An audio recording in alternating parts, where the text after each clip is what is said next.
자, 오늘은 사모펀드에 대해서 이야기하도록 하겠습니다. 개인적으로 모집한 펀드죠.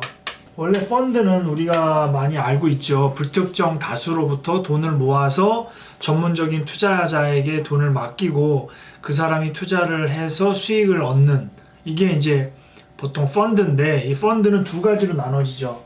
크게 공모 펀드가 있고요, 공개적으로 모집하는 펀드다.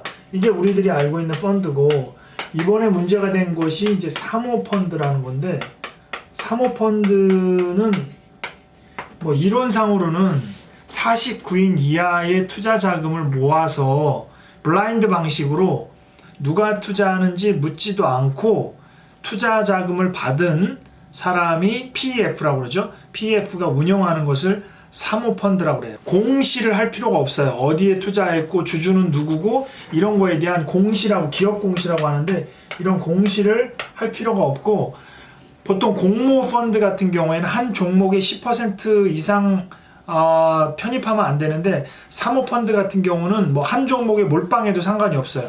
그럼 이 사모펀드에는 또 두 가지로 나눈다. 그래서 사모펀드는 규모가 굉장히 큰 거예요. 사모펀드가 우리나라는 현재 400조 정도 돈이 몰려 있고, 여러분들이 하고 있는 공모펀드에는 250조 정도가 몰려 있어요. 그게 유형인 전문적 투자, 이거를 한국형 헤지펀드라고 해요. 헤지펀드라고 하는데, 이 헤지펀드는 종목을 가리지 않고 돈이 되는 곳에 몰빵 투자할 수 있는 게 이 헤지펀드의 특징이다. 반드시 고수익이 나야 되는 거죠. 그 다음에 요번에 문제가 되는 게 이제 경영 참여형 사모펀드. 경영에 참여한다는 얘기는 뭐냐면 지분이죠. 그 회사의 주식의 지분에 참여한다는 거예요. 지분 참여죠. 이거를 보통 우리가 PEF라고 얘기를 합니다. Private Equity Fund. 그래서 회사 이름은 Private Equity라고 하고, 이 Private Equity에서 만드는 펀드를 Private Equity Fund, 보통 PEF라고 하죠. 그래서 사모펀드 하면 보통 PEF라고 얘기하는 경우가 많아요. 그래서 이 PEF는 두 가지로 구성이 되어 있는데, 보통 이게 합자회사 형태인데, 합자회사는 유한 책임사원과 무한 책임사원으로 나눠져요.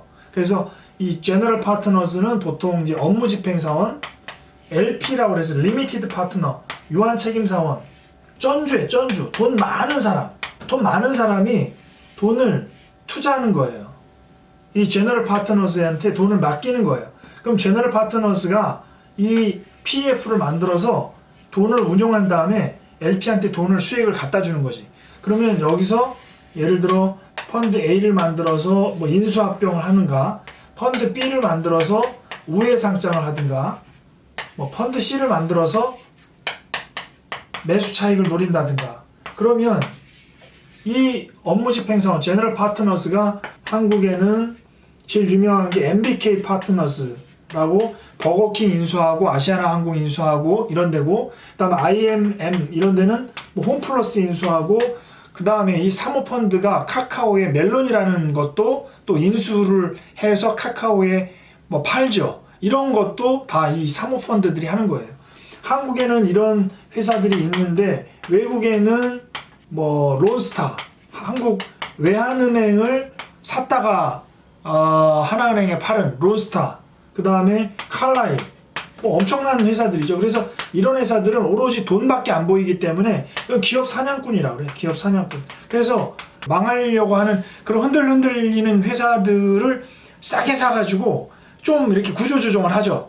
사람도 내보내고 광고도 하고 막 해가지고 확 장사를 잘 되게 단기적으로 한 다음에 되파는 거예요. 대출 껴서 1,000억에 사가지고 2,000억도 아니고 막 5,000억 1조에 막 팔아버리는, 그래서 엄청난 차익을 노리는 거죠. 이 LP들의 돈에 예를 들어 1,000억을 맡기면 보통 1년, 2년 차에는 한 1, 2%를 받아요. 관리 수수료로. 3년 차부터 8년 차까지는 3에서 4%를 그냥 관리 수수료로 받아. 그러면 1,000억에 1%니까 10억이잖아요.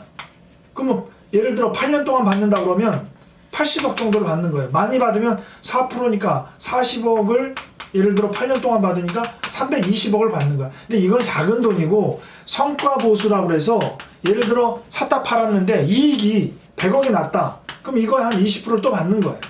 그러니까 이 제너럴 이 PEF들이 받는 돈은 뭐 엄청나겠죠. 그만큼 또 스펙이나 학벌도 엄청난 사람들이고, 예, 그래서 이 LP들 전주 같은 경우는 뭐 국민연금이라든지 우정사업본부라든지 교직원 공제라든지 이런 데가 있는 거예요. 자, 그러면 사모펀드가 왜 중요하냐? 우리가 국민연금을 내죠. 그리고 건강보험료를 내죠. 그 돈들이 어디로 가요? 여기로 간단 말이에요. 우리가 내는 연금보험료, 건강보험료가 여기로 간단 말이에요. 여기는 어디에 돈을 투자해요? 전주니까 이 PEF에 돈을 투자하죠. 이 PEF들이 이 돈을 가지고 이런 펀드를 굴려서 인수합병도 하고 뭐 우회상장도 하고 여러 가지 이제 펀드에 돈을 투자를 해서 돈을 받는 거예요. 그러니까 우리의 돈이 어디로 가는지를 알아야 되고, 사모펀드는 우리가 일반적으로 하는 공모펀드보다 눈에 보이지는 않지만 우리 삶 속에 깊이 들어와 있는 아주 거대한 이 금융기관 투자 방식이다 라는 거예요. 그래서 보통 이 전문적 투자보다는 경영 참여형이 사실은 이 사회에 더 큰 영향을 미치고 있는 거죠. 요번 사태도 마찬가지고요. 그래서 이런 사모펀드가 어떻게 운영되고 있는지는 좀 상식적으로 알아야 되겠다, 이렇게 해서 말씀드렸습니다. 오늘은 여기까지 할게요.